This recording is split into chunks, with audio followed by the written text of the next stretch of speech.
이스라엘에 고르반이라는 제도가 있습니다. 고르반이라는 제도는 유대인들이 하나님께 드리는 헌물을 말하는 것입니다. 고르반은 부모 부양에 필요한 제물이라 할지라도 헌물을 중단해서는 안 된다라는 법입니다. 그런데 나중에는 유대인들이 이 법을 악용을 했어요. 마가복음 7장 11절에 보면 예수님께서 이렇게 말씀을 하십니다. 너희는 부모를 섬기기 싫으면 나는 고르반했기 때문에 부모님께 드릴 것이 없다 라고 핑계를 대지만 그것은 옳지 않다 라고 말씀을 하셨어요. 누구든지 하나님께 헌물을 드렸다고 하면 부모에 대한 책임을 면제받는 것으로 생각을 합니다. 하지만 그런 행위는 하나님의 뜻과 일치하지 않는 악한 죄라는 거예요. 하나님의 법을 악용하는 그들의 마음을 책망하신 것입니다. 율법의 의미를 온전히 깨닫지 못한 그들은 하나님과 사람, 그리고 사람과 사람과의 관계를 더욱 풍성하게 하고 생명을 살리기 위해서 만드신 법을 악용하고 있는 거예요. 그리고 부모를 온전히 섬기고 싶지 않은 그런 욕심을 드러내고 있습니다. 지금 교인들 중에도 하나님께 복을 받기 위해서 헌금을 하는 사람들이 있습니다. 그런 사람들은 나눌 여유가 있으면서도 하나님께 나는 헌금을 드렸기 때문에 가난한 사람에게 나누어 줄 여유가 없다 이렇게 말을 하고 있어요. 나눔은 자신이 필요한 것을 아껴서 나누어 줄 때 진정한 사랑을 베푸는 것입니다. 진정한 사람은 제가 한번 기도를 한 적이 있어요. 하나님, 사랑을 사람들에게 나누어 주는데 그 사랑이 어떨 때 진정한 사랑입니까? 라고 기도한 적이 있습니다. 근데 이렇게 말씀을 하셨어요. 받은 사람이 감사해야 한다. 나는 사랑이라고 줬는데 받은 사람이 기분이 나쁘면 사랑이 아니라는 거죠. 그리고 받은 사람이 성장을 해야만 진정한 사랑이다 라는 거예요. 우리가 사랑을 나누어줘요, 자녀들에게도. 그런데 자녀들이 부모님의 사랑을 받고 진정으로 감사하고 성장해야만 부모가 주는 사랑이 진정한 사랑이라는 거죠. 그러나 내 것을 말고 하나님께 드리는 예물 중에서 나누려는 생각을 하기 때문에 나눌 여유가 없는 것입니다. 그래서 처음에는 그런 얘기를 많이 들었어요. 목사님, 제가 아는 어떤 교회가 굉장히 어렵대요. 그러니까 이번 달 11조는 그쪽으로 낼게요. 그럼 저는 그러라고 합니다. 그런데 그것은 옳지 않은 거라는 말이죠. 이들은 선한 일을 하고 싶을 때 하나님께 드려야 되는 헌금이나 11조를 사용하려고 하기 때문에 어떤 일을 해도 기쁨이 없습니다. 나와 내 가족이 쓸 돈을 절약을 해서 나누는 것이 진정한 하나님의 일을 실천하는 거예요. 그것이 하나님의 기쁘신 뜻입니다. 하나님의 진정한 의미를 깨닫고 행하는 사람과 종교적인 습관에 젖어서 행하는 사람의 신앙은 형식적인 예배와 의식에 열심히 참여하고 있기 때문에 우리는 두 사람을 구분할 수가 없어요. 누가 정말 신앙이 좋은 사람인지, 누가 정말 하나님을 사랑하는 사람인지 잘 모릅니다, 겉으로 봐서는. 하지만 진리를 깨닫고 말씀대로 살기 위해서 노력하는 사람과 말씀이 없이 열심만을 내는 사람의 결과는 생명과 사망이라는 것입니다. 사람들이 나눌 수 없다 말이죠. 그러나 하나님 앞에는 이미 나누어져 있어요. 다 교회를 다녀서 내가 성도다라고 얘기를 하지만 하나님이 보실 땐 걸어오는 길이 다르다 말이죠. 바리새인들은 외식적인 면만 추구하다가 결국 예수님을 버리는 죄를 지었기 때문에 진리를 알고 믿음으로 사는 것이 아주 중요합니다. 지금까지 교회들은 말씀보다는 예배의 형식에만 매달렸어요. 그래서 외식적인 신앙에 중점을 두고 성도들을 이끌었습니다. 이렇게 신앙생활을 해온 사람들은 진리에 무관심하게 되었죠. 말씀을 모르는 무지한 자리에 앉고 말았습니다. 자신들이 하나님의 말씀을 모르면서도 부끄럽지 않다 말이죠. 왜? 나는 직분자니까. 나는 구역장이니까. 난 그래도 교회에서 일을 했으니까 부끄럽지 않아요. 외식적인 신앙은 시간이 갈수록 사람을 강팍하게 만듭니다. 그리고 진리로 누리는 그 영적인 자유가 무엇인지 모른다 말이에요. 그래서 말씀을 아무리 전해도 나는 말씀을 이미 알고 있기 때문에 말씀을 들으려고 하지 않습니다. 자기가 지금까지 배워서 알고 있는 신앙의 틀을 벗어나지 않기 위해서 진리로 사는 성도를 핍박하는 죄를 짓고 있어요. 그런 사람들은 열심을 낼수록 그 마음이 허탈하고 공허하다 말이죠. 진리 안에서 하나님의 뜻을 온전히 깨달으면 진정한 자유를 누릴 수가 있습니다. 어떤 고난을 만나도 말씀으로 이겨낼 수가 있어요. 여러분, 세상을 살아가면서 고난을 만나지 않는 사람이 어디 있습니까? 그런데 내 안에 말씀이 있고 충만하면 어떤 고난이 와도 그렇게 두렵지 않아요. 하나님의 법과 말씀을 인간의 생각 안에 가두고 형식적인 행위로 바꾼다면 결국 그에게 돌아오는 것은 사망밖에 없다는 것을 알아야만 합니다. 세상을 살아가면서 자이든 타이든 고난과 형통을 만나게 됩니다. 그런데 똑같이 고난을 만나고 형통한 삶을 살아가는데 성숙한 믿음을 가진 사람은 고난을 만나면 믿음으로 쉽게 뛰어넘습니다. 그런데 성숙한 사람은 형통한 삶을 만나면 겸손해져요. 그러니까 그의 삶은 밖에서 볼 때 늘 동일해. 아무리 고난을 만나고 형통을 만나도 그의 신앙은 늘 동일하다 말이죠. 지금 아비나답이 언약궤를 자기 집에 20년 동안 가지고 있었어요. 모든 사람들이 갖고 싶어 하지 않습니다. 그런데 아비나답은 하나님이 언약궤를 왜 만들었는지 알았단 말이에요. 그 이유를 알면 모든 사람이 싫어하는 그 언약궤를 모시는 것을 두려워하지 않습니다. 아들인 엘리야살을 거룩하게 구별을 시킵니다. 그런 것처럼 하나님의 뜻을 아는 자만이 생명을 받을 수가 있단 말이에요. 모두가 가까이 하기를 두려워했던 언약궤를 20년 동안 모시면서 그 집안은 하나님의 진노가 아니라 은혜를 누렸습니다. 사무엘상 7장 3절에 보면 사무엘은 온 이스라엘 온 족속에게 너희가 진심으로 하나님께 돌아오고 싶거든 먼저 이방신을 너희 중에 제하고 하나님 한 분만 섬긴다면 블레셋의 손에서 건져주실 것이다 라고 말을 합니다. 우리가 세상 일이 막혔을 때 성경을 보면 답이 다 있단 말이죠. 사무엘은 하나님께서 어떤 자녀를 사랑하시는지 지금 알고 있어요. 제일 먼저 이방신을 너희 중에서 제해라. 그 다음에는 마음을 여호와께로 향해라. 그 다음에 뭐예요? 여호와만 섬기면 여호와의 도움을 받을 수 있다는 것입니다. 이스라엘이 이 말씀대로 살기만 하면 하나님께서는 그들을 괴롭히는 블레셋을 적으로 삼아서 그들을 물리쳐 주실 것이다 라고 답을 얘기해 주고 있습니다. 여러분도 결단하기 힘들더라도 알게 모르게 섬겼던 그 우상을 마음에서 버리시기를 바랍니다. 우리 안에 우상이 너무 많단 말이죠.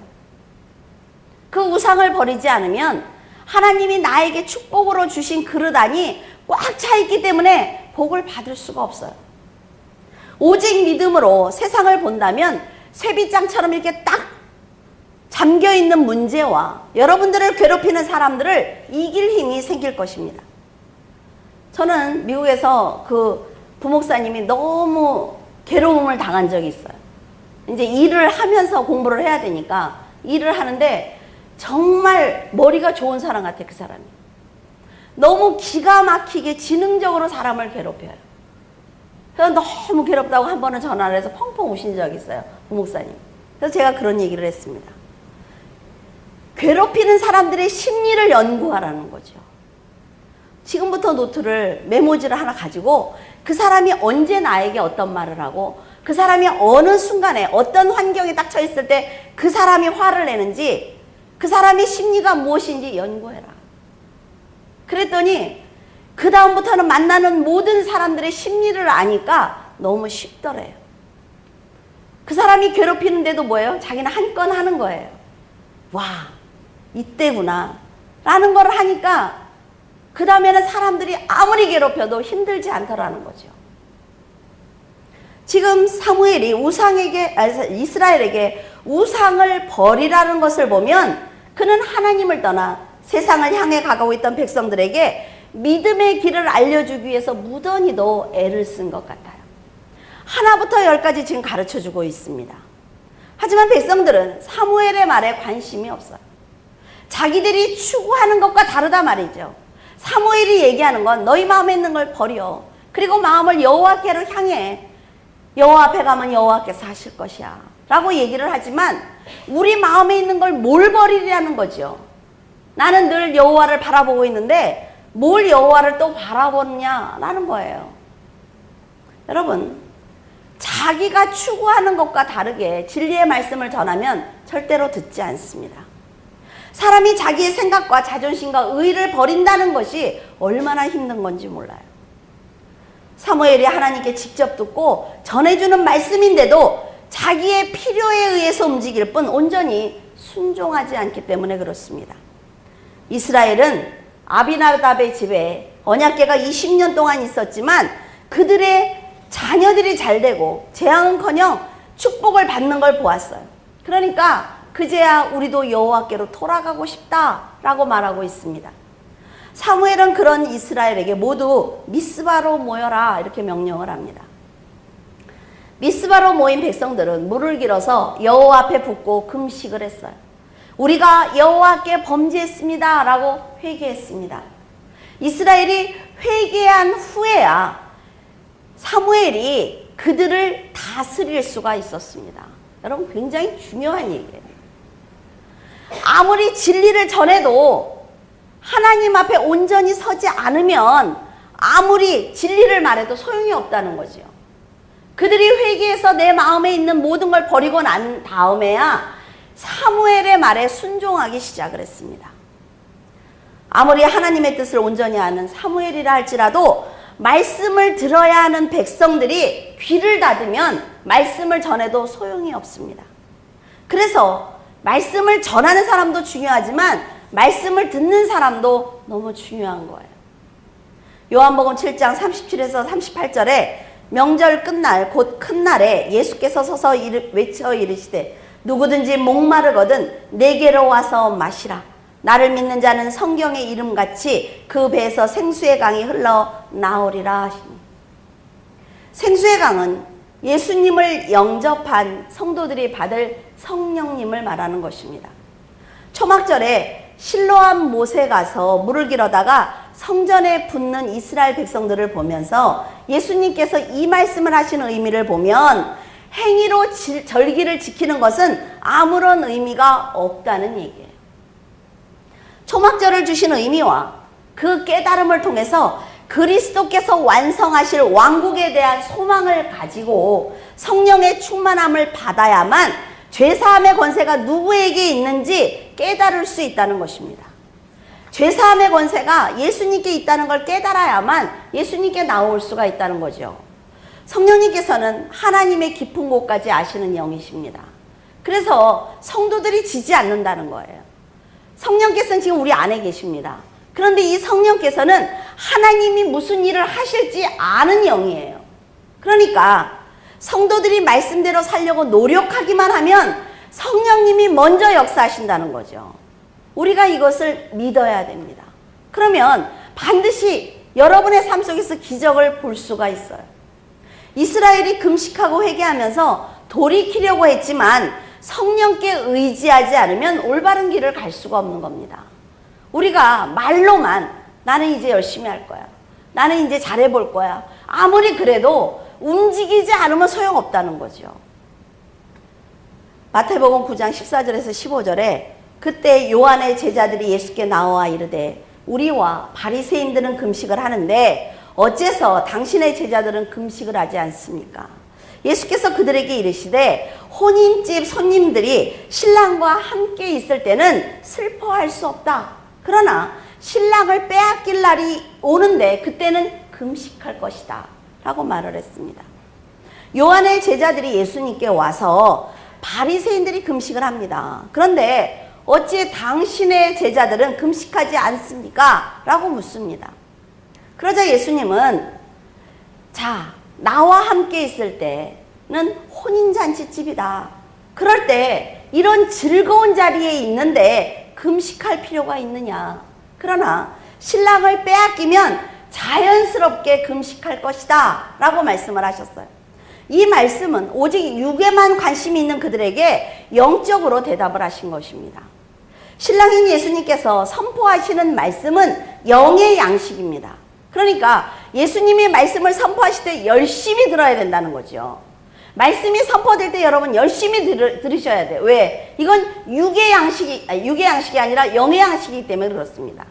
여러분들이 말씀을 열심히 듣지 않으면 늘 허전하단 말이에요, 마음이. 그러니까 예수님이 그렇게 말씀하시는 거예요. 지금 나고 있을 때는 왜 금식을 해야 돼? 진리의 말씀이 선포되고 있는데 그 영의 양식을 먹어야지. 그런데 내가 십자가를 질 때, 그리고 승천하면 이들이 나를 만날 수가 없어서 진리의 말씀을 듣지 못하는 날이 온다. 그때는 어쩔 수 없이 금식하게 된다라고 말씀을 하셨어요. 진정한 금식의 의미가 무엇인지 지금 알려주고 있는 것입니다.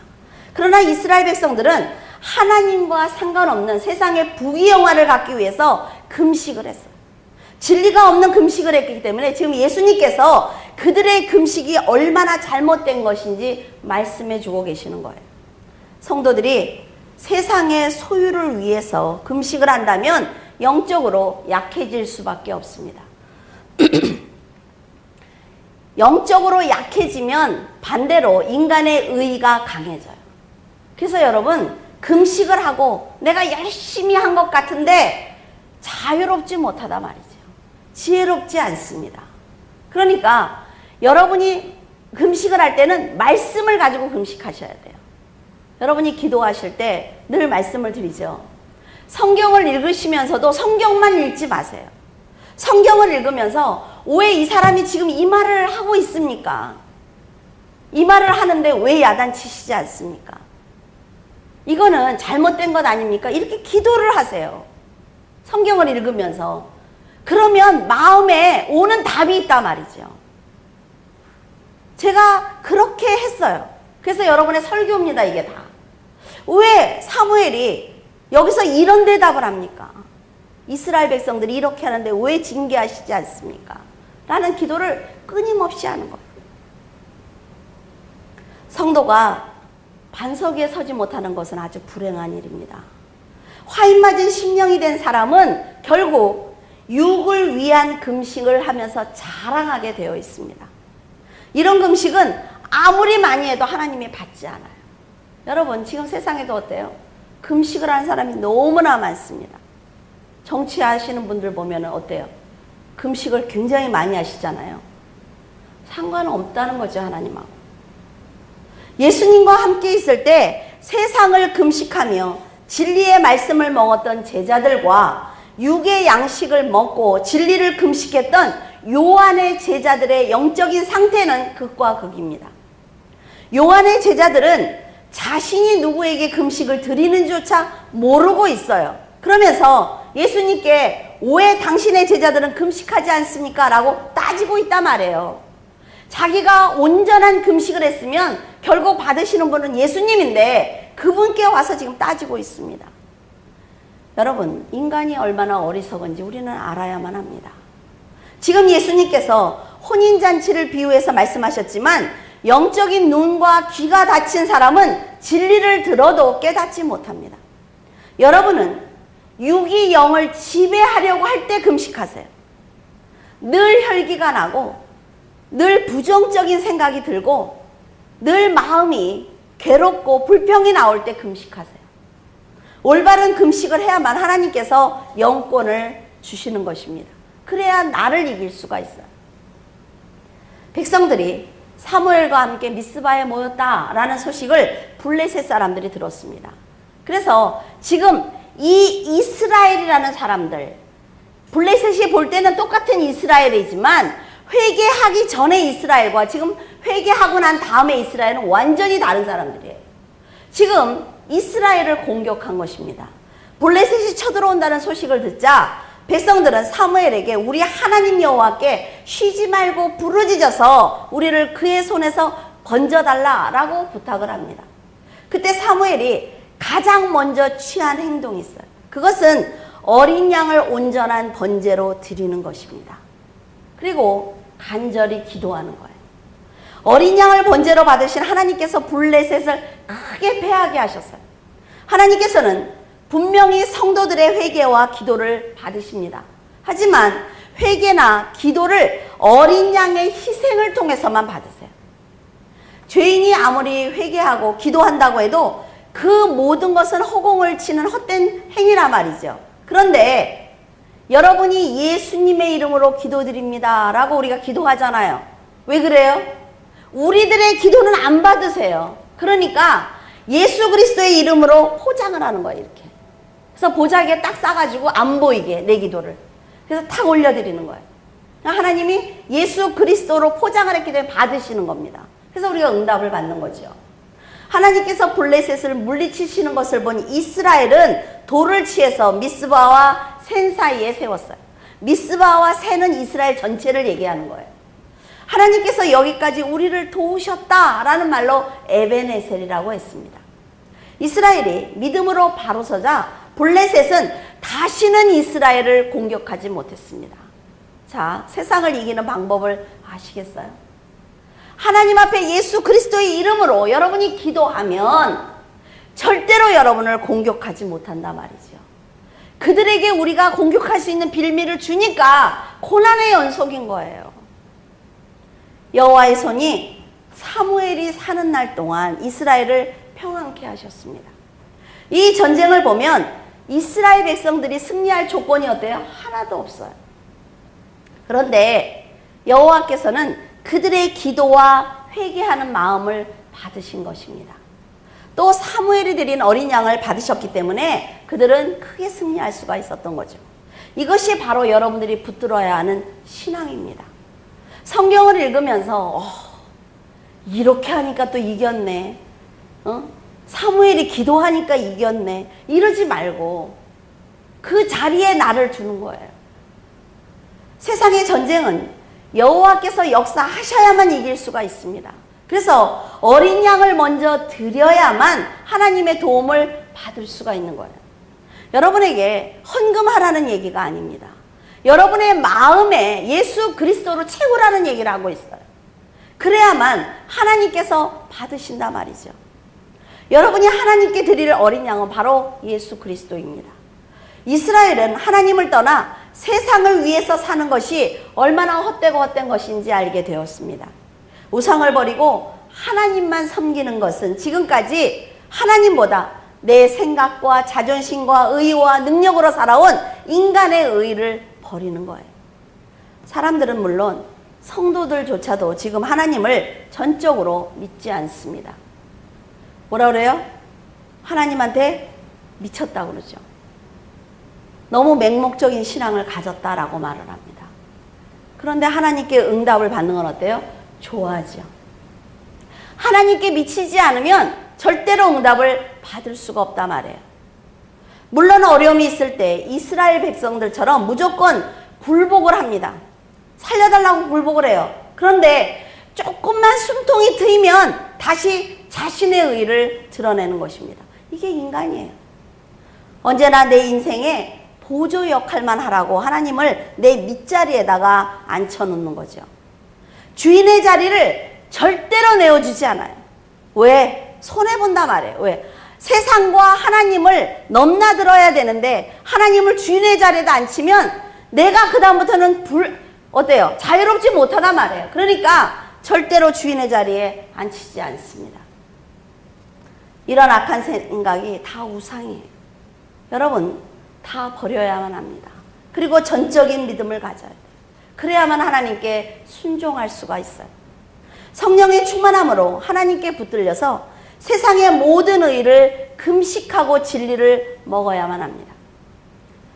신기한 게요. 세상은요, 여러분, 조금 쉬었다 가도 금방 동화될 수 있어요. 금방 재밌어져요, 세상은. 근데 하나님은 그렇지 않습니다. 여러분이 말씀을 쉬고 기도를 쉬고 하나님께 나오면 어때요? 서먹하지요. 기도하려고 해도 어디서부터 해야 될지 모르겠어. 그러니까 기도를 시작하면 뭐예요? 매일 회개 기도마다 가요. 왜? 다른 기도 하기가 너무 죄송스러워. 아유, 나 같은 사람이 그 사람을 위해서 기도할 수 있겠나? 그 사람이 더 기도를 잘하는데. 이런 생각이 든단 말이에요. 사무엘은 세상을 버리기 위해서 애쓰는 백성들을 위해서 어린 양을 취하고 번제를 드리고 간절히 기도를 드렸습니다. 이제 이스라엘의 적은 모두 하나님의 적이 되었어요. 블레셋처럼 감당할 수 없는 거대한 적은 모두 하나님께서 막아주실 것입니다. 그리고 하나님께서 친히 전쟁을 선포하실 거예요. 하나님은 이스라엘이 회개하자 빼앗겼던 땅을 모두 찾아서 이스라엘에게 주셨습니다. 이게 하나님이 너무 재밌는 방법이에요. 우리가 버려야 받을 수가 있단 말이죠. 그리고 아모리 사람과 평화를 맺고 평안히 살게 하셨어요. 사무엘은 베델과 길갈과 미스바를 순회하면서 이스라엘 전체를 다스리기 시작을 했습니다. 어떤 믿음이 하나님께 도움을 받는 신앙인지 여러분 확실하게 보이십니까? 여기까지 우리를 도와주셨다는 에베네셀처럼 여호와께서 함께해 주셨기 때문에 블레셋과 같은 적을 물리칠 수가 있었던 것입니다. 하나님은 여러분의 에베네셀이십니다. 이스라엘의 법대로 살았다면 그들의 인생에는, 그들의 역사 속에는 블레셋이라는 나라는 아마 존재하지 않았을 거예요. 악한 인간의 욕심과 교만이 하나님을 떠나게 했고 마른 땅처럼 갈증나게 했습니다.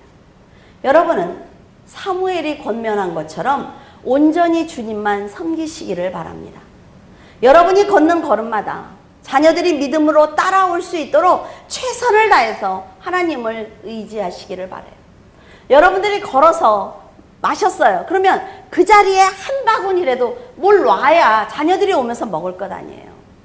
나 먹기도 바빠, 그렇죠? 가서 하나나 홀랑 먹으면 아무것도 없어요. 그럼 자녀들이 오면 늘 갈증난다고. 그러니까 충분히 기도해 주시고 충분히 하나님 앞에 헌신하시고 내가 가고 난 다음에도 내 자녀가 와서 그 자리에 오면 먹을 것이 있도록 여러분 도우셔야 합니다. 언제나 하나님의 은혜 가운데 회개하고 기도하고 찬양하는 성도가 되시기를 예수 그리스도의 이름으로 축원을 드립니다. 기도하겠습니다. 살아서 역사하시는 하나님, 하나님은 언제나 우리의 에베네셀이셨습니다.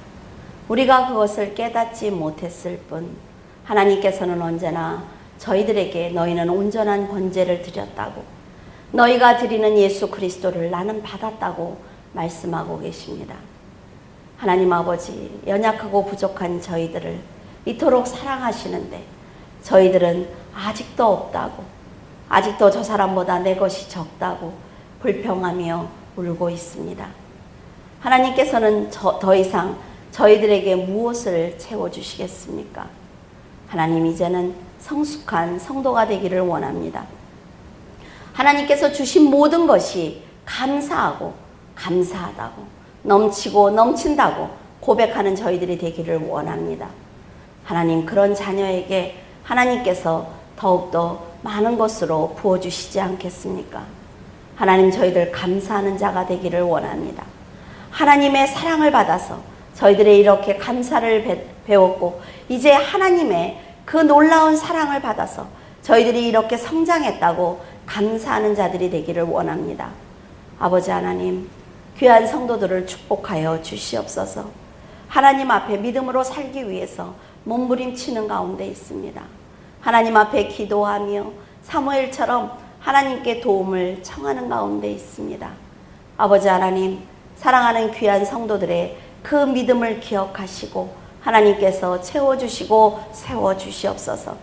그래서 더 많은 사람들에게 나누는 귀한 성도가 되게 하시고 인생을 살아가면서 부족함이 없도록 하나님께서 채워주시옵소서. 주님께서 함께 하심을 감사하며 우리 주 예수 그리스도 이름으로 기도드립니다. 아멘.